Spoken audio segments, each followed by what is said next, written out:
आज हम देख रहे हैं नाइन स्टैंडर्ड का पार्ट 2 का प्रैक्टिस सेट 1.1 देख रहे हैं हम। पहले क्या है, in the picture of line RP MS and link DK dear in the transfer DHP DHP DHP किती 85 का है। तो find the measurement of following angle. तो अभी हम क्या निकल रहे हैं, आर एच डी। डीएचपी है 85 है, तो हमें क्या निकालना है, R H D. R H D ये एंगल निकालना है। तो पहले हम लिखेंगे R H D plus D H P. R H D plus D H P. मग डी एच पी 85, डीएचपी किती है 85, और हम क्या ले रहे हैं, आर एच डी निकालना है हमें, तो हम वो 180 ऐसा बोल रहे हैं। हम क्या करेंगे, फिर इन दोनों की माइनस करेंगे। डीएचपी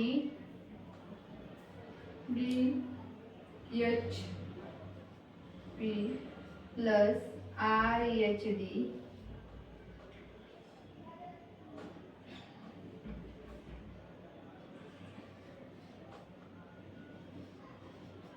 180 माइनस 85, 180 माइनस 85 में equal to 95,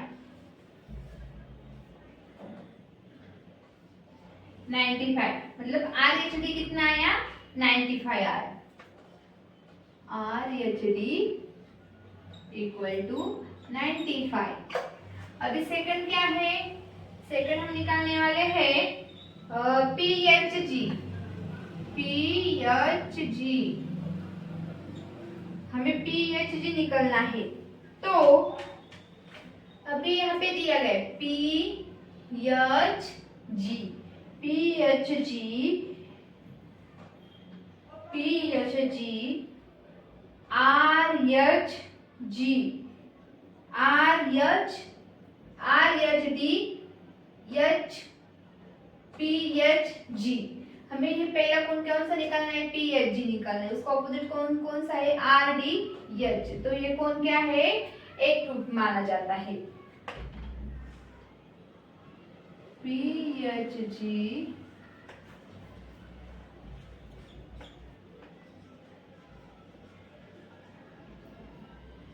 are H D vertical opposite side angle बोलते हैं इसको। क्या बोलते हैं, वर्टिकल ऑपोजिट साइड एंगल।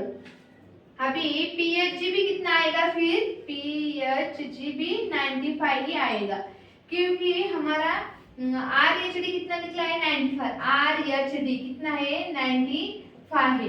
तो पीएचजी भी कितना निकलेगा, फिर पीएचजी उसका ऑपोजिट एंगल क्या आया, ये आया। तो इसका 95 आया, तो ऑपोजिट एंगल का भी कितना आएगा, 95 ही आएगा। अभी ले रहे थर्ड।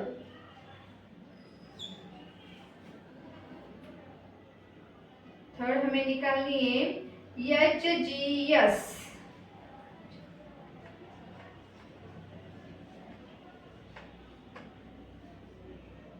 डी एच पी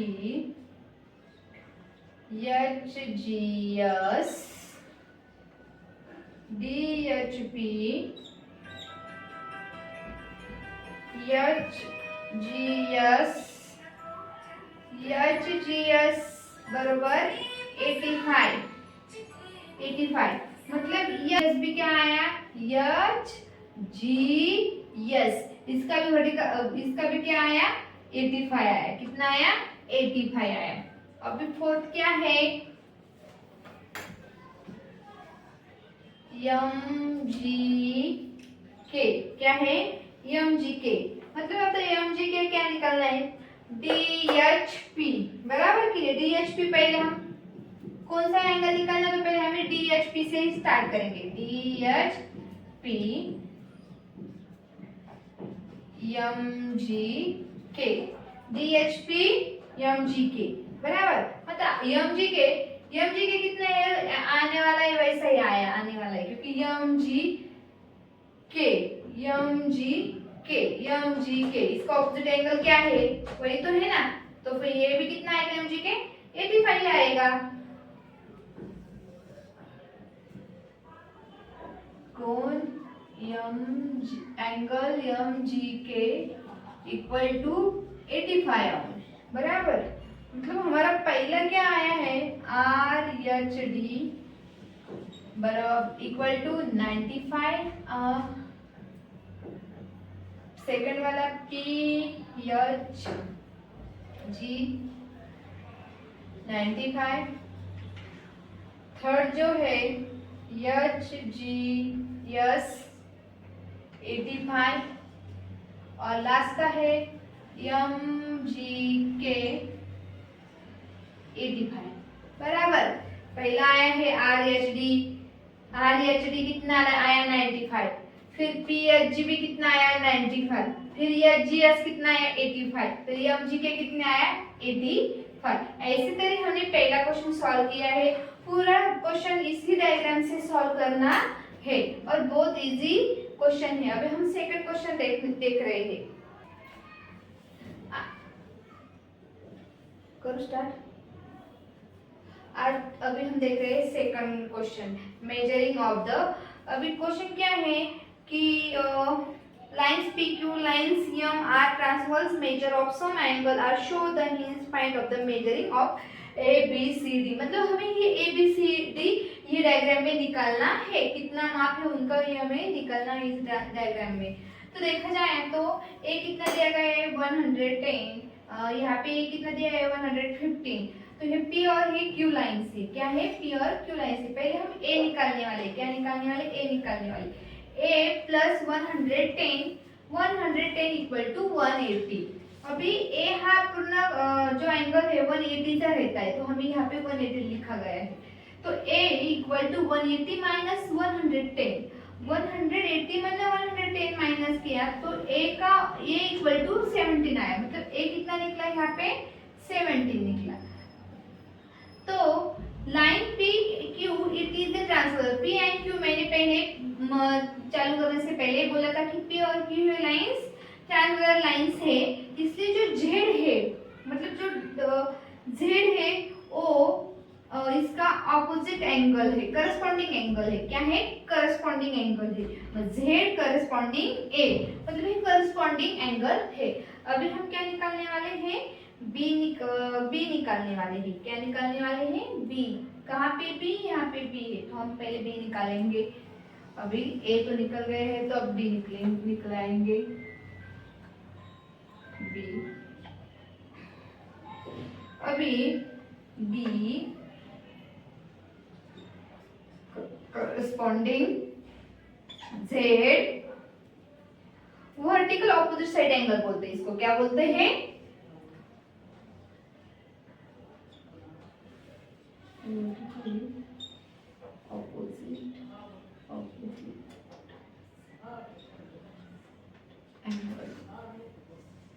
तो यहाँ पे जो है तो बी भी कितना, इसका वर्टिकल ऑपोजिट एंगल मतलब है ऐसा आएगा। फिर यही 17 आया तो बी भी कितना आएगा 17 ही आएगा। क्यों आया, क्योंकि वो वर्टिकल ऑपोजिट साइड एंगल है इसलिए उनका 17 आया। अभी सी निकालने वाले, क्या है सी किधर है, इधर है, तो सी हम अब निकलेंगे। सी क्या है, देखो यम इज जो लाइन से यम वाली मतलब है जो बीच की लाइन जो है ट्रांसफर लाइन सी और यम की। तो अभी हम सी निकाल रहे हैं। तो ए है 115, कितनी है, ए है 115 जो है, तो यहाँ पे दी गई है 115, इसलिए हमने यहाँ पे क्या लिखा है 115 लिखा गया है।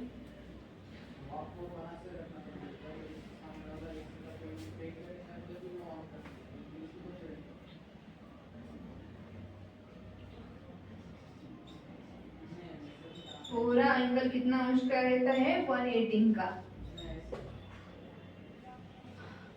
यहाँ पे प्लस है, ये इधर आएगी तो क्या होगा माइनस होगा। अभी 180 में 115 माइनस किया तो कितने रहेगा 65। तो डी मतलब कितना आया 65। सी मतलब कितना आया हमारा 65 आया।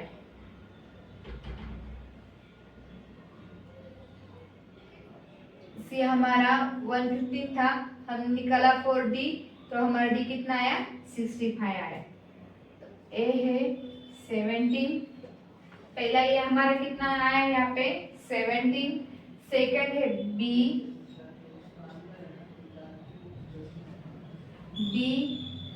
17, सी 115 वैसे यहाँ पे दिया गया है इसलिए तो वो कितना है 150 आएगा। और डी कितना आया 65 आया।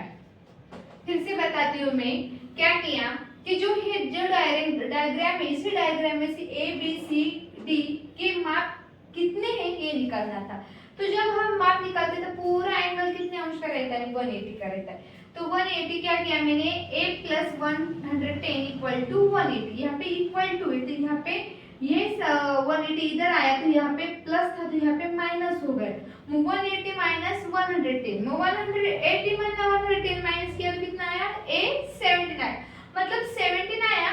तो यहाँ पे a कितना है 17 है, लेकिन line p and q it is the transfer lines. तो z है, जो ये z है और ये करस्पॉन्डिंग एंगल है। क्या है करस्पॉन्डिंग एंगल है।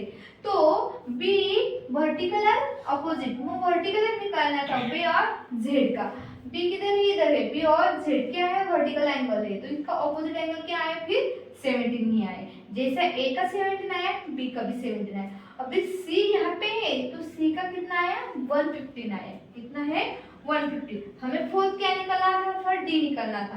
तो डी यहाँ पे कितना दिया है 150, तो यहाँ पे 115 दिया गया है।